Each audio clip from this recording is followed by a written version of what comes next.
Hello guys, this is me Ankur Upadhyay. Welcome to our channel share market analysis. देखिए guys, बात करने वाला हूँ आईटी स्टॉक के बारे में। आप सभी ने देखा, सबसे पहले टीसीएस से आगाज होता हुआ देखा Q4 के रिजल्ट्स का, जहां आपने इनलाइन रिजल्ट्स देखे। 3% के करीब की ग्रोथ देखी आपने क्वार्टर ऑन क्वार्टर, और रिजल्ट्स जो है इनलाइन देखे। स्टॉक में मामूली सी तेजी देखने को मिली रिजल्ट्स के बाद, और वो भी टिकी नहीं, क्योंकि पूरे आईटी स्टॉक्स में प्रेशर था। अब मैं आपसे उसके बाद आपने देखे इन्फोसिस के रिजल्ट, जो मैंने आप सभी के साथ शेयर करे। हालांकि कुछ एनालिस्ट तो नहीं कह सकते, कुछ यूट्यूबर कह रहे हैं बहुत शानदार रिजल्ट है, बट मुझे कहीं से कहीं तक शानदार दिखे ही नहीं। मैंने आपको अपनी वीडियो में भी कहा काफी खराब रिजल्ट्स आए हैं, लेकिन हालांकि उसके बाद मेरे पास कुछ बहुत ही इंटरेस्टिंग कमेंट आए हैं, जहां लोगों को मानना है कि यार ये जो स्टॉक्स है ना, ये एक लॉन्ग टर्म पोर्टफोलियो वाले हैं, इनमें जहां गिरावट हो आप खरीदो। और मैं इस बात से टोटली एग्री करता हूं, बहुत ही ज्यादा एग्री करता हूं मैं इस बात से कि हाँ जी, जहां भी आपको कंपनी मिले शानदार और गिरावट में मिले, आपको खरीदना चाहिए। और पर्सनली मैं भी आपको यही रिकमेंड करूंगा कि अगर आप एक लॉन्ग टर्म इन्वेस्टर हो, अगर आप प्राइस से नहीं दोस्ती करते, आप कंपनी के फंडामेंटल से दोस्ती करते हो, कंपनी के फंडामेंटल्स में बाय करते हो, तो आपको गिरावट में लेने के मौके ढूंढने चाहिए। ऐसे ही थर्ड लार्जेस्ट नहीं, इनफैक्ट थर्ड लार्जेस्ट कंपनी के बारे में बात करूंगा आईटी की, जिसका नाम है विप्रो। सबसे पहले आपको यह जानना होगा, जो Q4 में जो सबसे ज्यादा प्रॉब्लम आ रही है, जहां वो क्या है, वो सबसे ज्यादा जो प्रॉब्लम आ रही है वो है एट्रिशन रेट। एट्रिशन रेट क्या होता है आपको पता होगा, बहुत अच्छी बात है। जिसे नहीं पता होगा मैं बता देता हूं।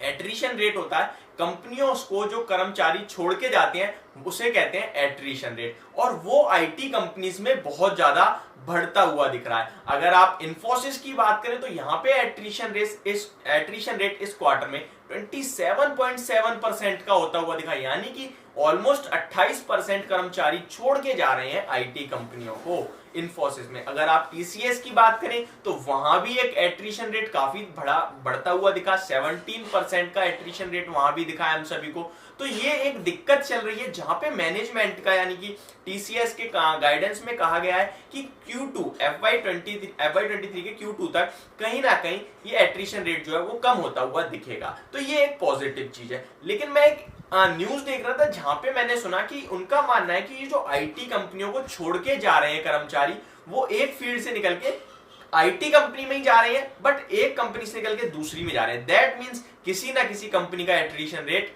कम हो रहा है, किसी ना किसी कंपनी में कर्मचारी ज्यादा जुड़ रहे हैं, और जुड़ यहां भी बहुत रहे हैं। आपने देखा हाईएस्ट हायरिंग होती हुई दिखी है टीसीएस में, हाईएस्ट हायरिंग कहीं ना कहीं इन्फोसिस में। ऐसे ही मैं थर्ड लार्जेस्ट आईटी कंपनी के बारे में बात करूंगा आज आप सभी के साथ, विप्रो के बारे में। देखिए, विप्रो के बारे में बात करें उससे पहले मैं आप सभी को इसका डाटा इसका आपको नॉर्मल डिटेल्स दे दूं, जो आप सभी ने वेंसडे के सेशन में देखी है। कहीं ना कहीं स्टॉक की बात करूं तो 559 रुपीस के लेवल पे ये शेयर क्लोजिंग देता हुआ दिखा है, 559.80, आप 560 कह सकते हैं।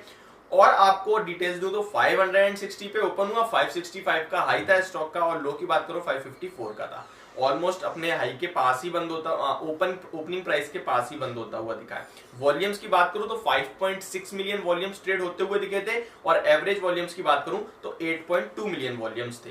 अगर डिविडेंड यील्ड की बात करूं तो 1.79% की डिविडेंड यील्ड है। गाइस, एक चीज और बोलना चाहूंगा, मेरे पास काफी कमेंट आ रहे थे कि प्लीज स्क्रीन शेयर करा करिए चार्ट्स की, और जो भी मैं बोलता हूं, तो मैं आज से कोशिश करूंगा कि जितना हो सके मैं आप सभी के साथ स्क्रीन शेयर करूंगा, ठीक है।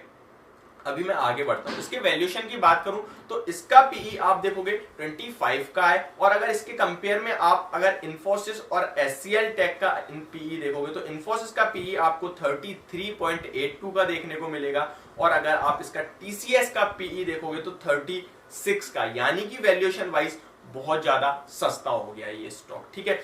अब और डिटेल्स देता हूं मैं विप्रो के शेयर के बारे में। सबसे पहले आपके पास अगर इस स्टॉक की पोजीशन है तो आपको क्या करना चाहिए। पहले मैं इस स्टॉक की आपको थोड़ा पिछले कुछ दिनों के रिटर्न्स, वॉल्यूम्स एंड डिलीवरी दिखाना चाहूंगा, जो कि एक स्टॉक में बहुत ज्यादा मैटर करती है। लेकिन उससे पहले मैं आप सभी के साथ एक गुजारिश करना चाहूंगा गाइस, अगर आप मेरे चैनल पर पहली बार जुड़ रहे हैं तो प्लीज यार चैनल को सब्सक्राइब कर लेना, एंड वीडियो को लाइक भी कर देना, नोटिफिकेशन बेल आइकन दबाना मत भूलना, ताकि मेरी वीडियो आप तक पहुंचे सबसे पहले, ठीक है। अभी मैं आप सभी के साथ क्या शेयर करने वाला था, इस कंपनी के कुछ हाल ही के पिछले दिन के रिटर्न्स, वॉल्यूम्स एंड डिलीवरी, जो कि एक स्टॉक के फंडामेंटल्स तो नहीं कह सकते आप, एक स्टॉक में कहीं ना कहीं तेजी बन रही है या मंदी बन रही है, वो जज करने में बहुत ज्यादा मदद करता है। अब मैं इस स्टॉक के सबसे पहले मैं आप सभी को पिछले कुछ दिनों के रिटर्न्स बता दूं। जैसा कि आप सभी को पता है आईटी स्टॉक्स नेगेटिव ट्रेंड में चल रहे हैं, तो अब मैं इस स्टॉक के 6 महीने से शुरू कर रहा हूं। 6 महीने में देखें तो 21% के माइनस रिटर्न है, 3 महीने में देखें तो 12% के माइनस रिटर्न है, 1 महीने में देखें तो 6.51 6.5% के नेगेटिव रिटर्न है, और अगर एक वीक में देखें तो 3.73% के नेगेटिव रिटर्न है। वहीं अगर आप इसकी डिलीवरी और वॉल्यूम्स देखना चाहोगे तो टोटल वैल्यू दिखाऊं अगर मैं कल की यानी कि वेडनेसडे की, तो कहीं ना कहीं 56 लाख शेयर्स ट्रेड होते हुए दिखे थे, इसमें से 22.77 लाख शेयर्स डिलीवर होते हुए दिखे थे, जो परसेंटेज में दिखा थे 40.64% है। तो ये परसेंटेज खराब नहीं है लेकिन अच्छी भी नहीं है, ठीक है। उससे 5 दिन का एवरेज देखो तो 49% की डिलीवरी देखने को मिल रही है, मेरे हिसाब से अच्छी एवरेज परसेंटेज है डिलीवरी की, यानी कि पब्लिक का भरोसा बना हुआ है स्टॉक में।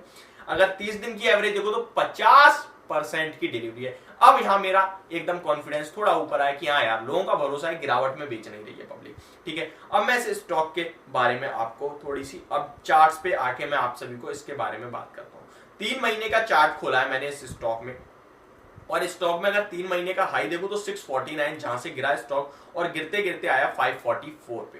544 के बाद स्टॉक कहीं ना कहीं उन्हीं लेवल्स पे नीचे में 545 530 ये लेवल बनाया, और ऊपर में वहीं पे कंसोलिडेट होता रहा। फिर एक तेजी बनी स्टॉक में जो स्टॉक को 610 पे लेके गई, और स्टॉक में 620 का लेवल जो है कहीं ना कहीं हर्डल की तरह फेस कर रहा था। स्टॉक 620 नहीं निकाल रहा था, 610 के आसपास ही रहा, और वहां से घूम गया ये शेयर। अब स्टॉक का पहला टारगेट जो बनेगा, इसका रिसेंट के लो जो थे जहां कंसोलिडेट हो रहा था स्टॉक 640 635 वही बनेगा, और इनकेस अगर वो लेवल ब्रेक होता है तो मैं आपको बता दूं कहां तक जा सकता है शेयर। तो इसमें मुझे चार्ट खोलना पड़ेगा 6 महीने का, उसमें भी मुझे देखने को मिलेगा कि 635 का कहीं ना कहीं लोअर लेवल है। अगर 1 साल का चार्ट खोलूंगा तब भी कहीं ना कहीं यही लोअर लेवल निकलेगा। उससे पहले मैं आपको याद दिला दूं 1 जुलाई को स्टॉक ने जुलाई 2021 में स्टॉक ने 530 के करीब के लो बनाए थे, वहीं से तेजी स्टार्ट हुई थी। तो मुझे लगता है 530 का लेवल नहीं ब्रेक करना चाहिए स्टॉक को, और वहां से दोबारा घूमना चाहिए। अब इसके रिजल्ट्स की बात करें तो रिजल्ट्स का अनुमान ऐसा आ रहा है कि ब्रोकरेज हाउस का मानना है कि कहीं ना कहीं 7% की क्वार्टर ऑन क्वार्टर ग्रोथ देखने को मिल सकती है। अगर ऐसा होता है तो ये थोड़ा आईटी स्टॉक्स का मुख मोड़ सकता है, और तेजी की तरफ आईटी स्टॉक्स आ सकते हैं। कहीं ना कहीं आपको इस स्टॉक में बने रहने की सलाह होगी। ये होगी मेरी वीडियो विप्रो शेयर पे। होप आप सभी को वीडियो समझ और पसंद दोनों आई होगी। Thank you so much for watching this video.